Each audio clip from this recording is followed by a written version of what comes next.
Please welcome the president of Judicial Watch, Tom Fitton.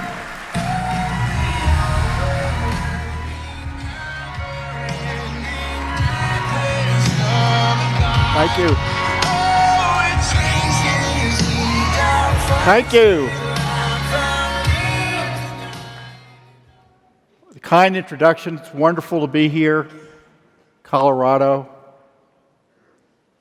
She forgot to mention I'm also an unpaid intern at Fox News. You know, it used to be, and I say this with all due respect, I used to go to the Church of Our Lady of Perpetual Outrage.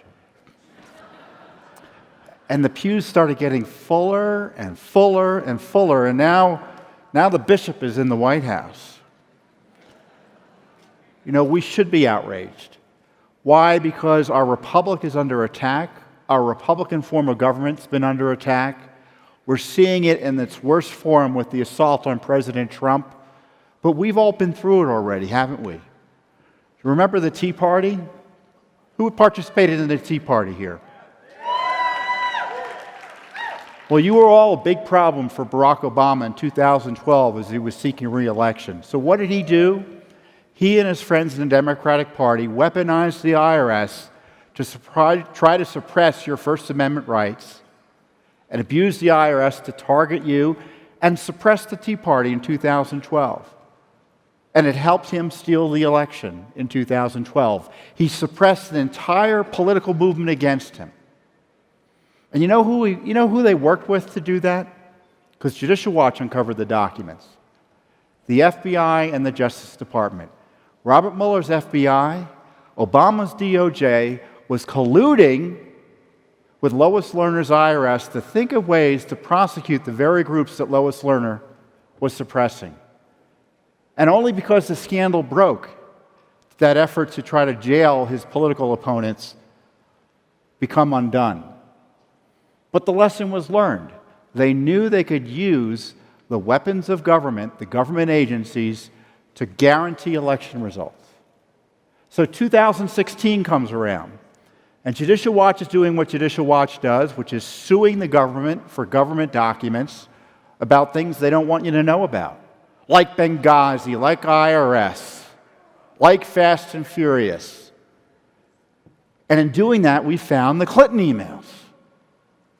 And so that was a big problem for Hillary Clinton and for the Obama administration that had so much invested in putting Hillary Clinton back into the presidency, or into the presidency.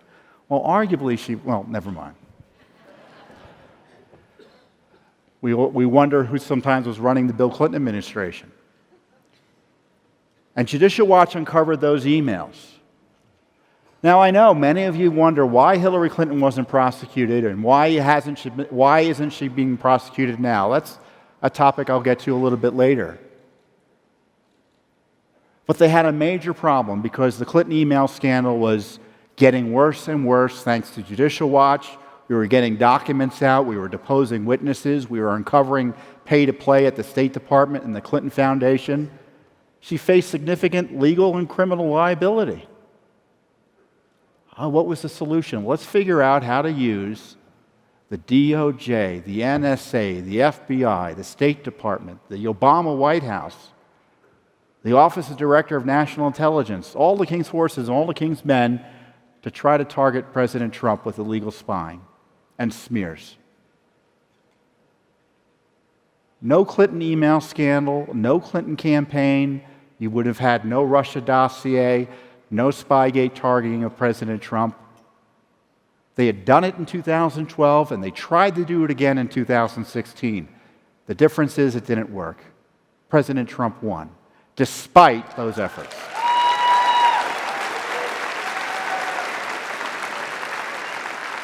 But they didn't give up because they saw this Russiagate hoax as an opportunity to freeze the Trump administration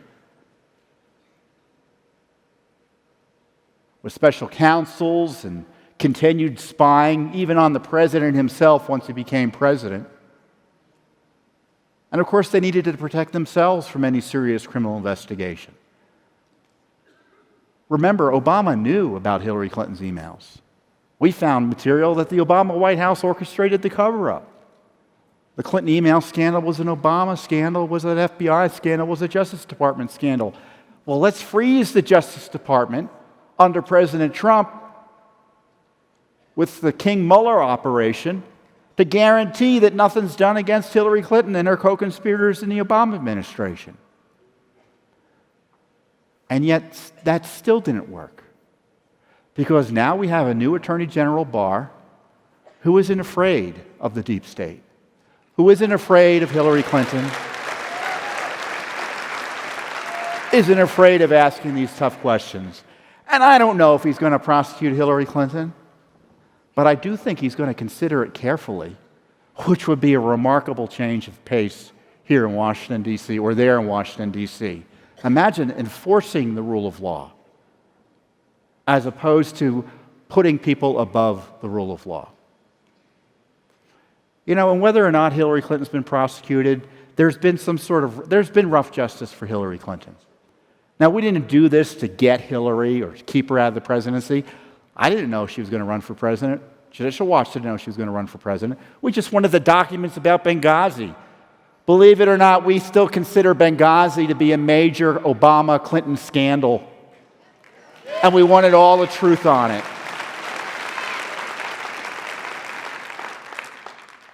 Yes, she wasn't prosecuted, but I tell you what, if the American people were sitting as a grand jury on Election Day, she sure was indicted, wasn't she?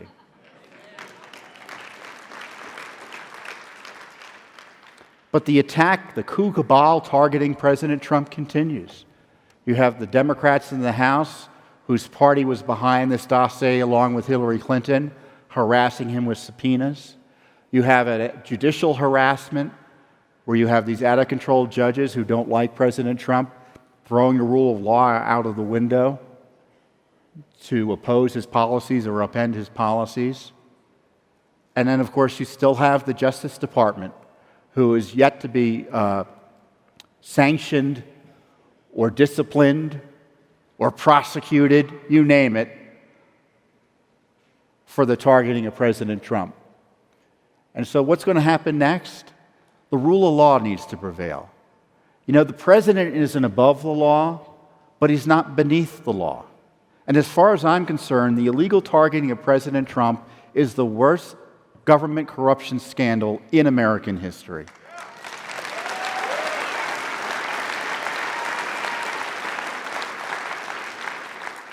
I see they're going to be asking Robert Mueller some questions. I have some questions for Mr. Mueller. When did you know there was no collusion, and why didn't you tell us immediately? Why did you hire all these Democrats to target President Trump? Why did you interview for the FBI job and then investigate how the same job you interviewed for came open? Why did you delete all those text messages of Peter Strzok and Lisa Page? Why did your office do that? Why is it you're telling Americans that we should presume the president's guilty and you, quote, can't exonerate him from that guilt? Why is it, Mr. Mueller, you've upended the rule of law and abused your office for a year and a half to harass the President of the United States? And I'd like to know why Barack Obama hasn't been asked any questions about this.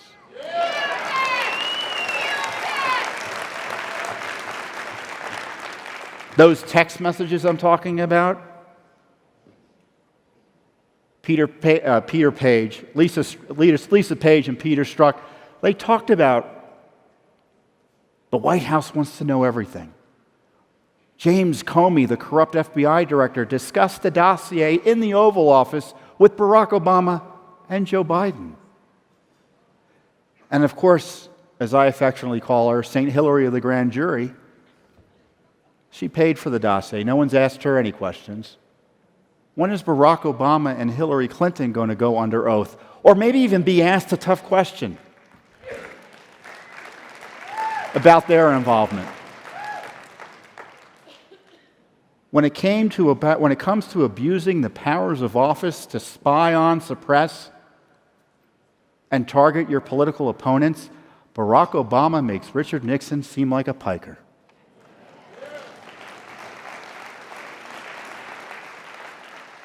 penny ante activity by Richard Nixon compared to using the CIA, the NSA, the State Department to spy on your potential successor. Nothing like it's ever happened before. Nothing like it's ever happened before. And I don't know about you, but I want justice for that. And that's why we have over 50 lawsuits against the deep state, trying to get information about the FISA warrants, about the spying, about the unmasking, about the targeting of President Trump. And no, we haven't forgotten about Hillary Clinton. We were deposing witnesses. Our attorneys were bringing in witnesses under oath, not because Judicial Watch wanted to, well, we did, but because a federal court wanted answers. Was Mrs. Clinton using her email system to avoid transparency law? Were they nervous? The court asked this. Were they nervous about Benghazi? Is that why they tried to hoodwink the court and pretend the emails didn't exist? We just found there were classified emails on Anthony Weiner's laptop, thanks to Hillary Clinton's email system. There's more than enough evidence to reopen the Clinton email criminal investigation.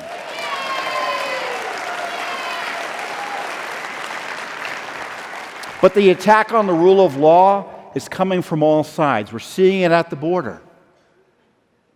You're having the left has kind of gone bonkers,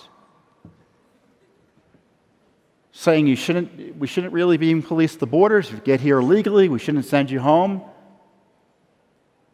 It's not amnesty, it's lawlessness. At least amnesty, there's a process. I have an old-fashioned approach to the immigration crisis. Enforce the law.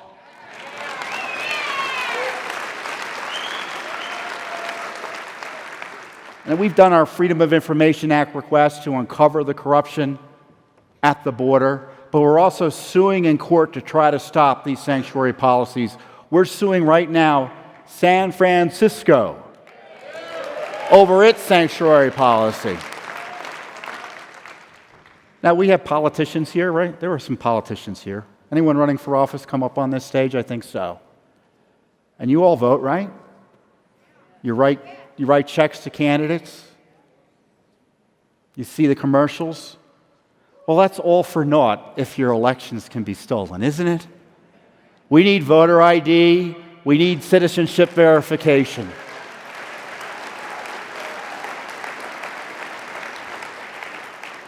The states are obligated to take reasonable steps to clean up the rolls, meaning if you move or you die, you're removed from a state's registration rolls. In California, they hadn't done that in 20 years. And we sued in federal court, and Los Angeles County in the state of California just settled with Judicial Watch, and they've begun a process to remove up to 1.6 million inactive voters from their rolls.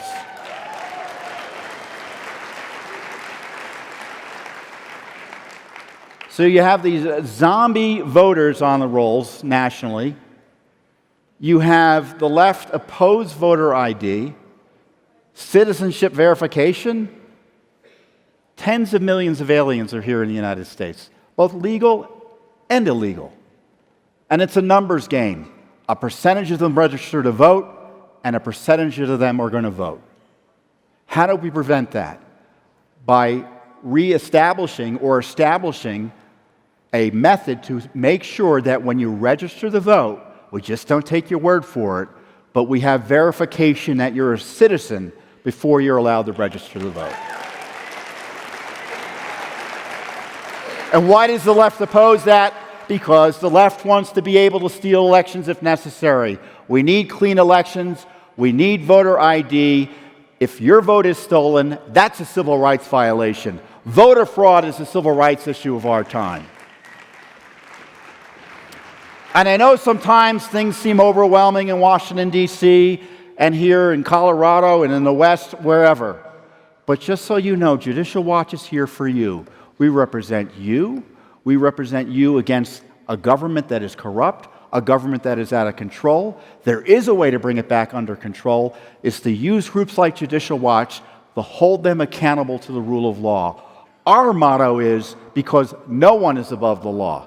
Thank you very much, and God bless you, and God bless America. Thank you. Thank you very much.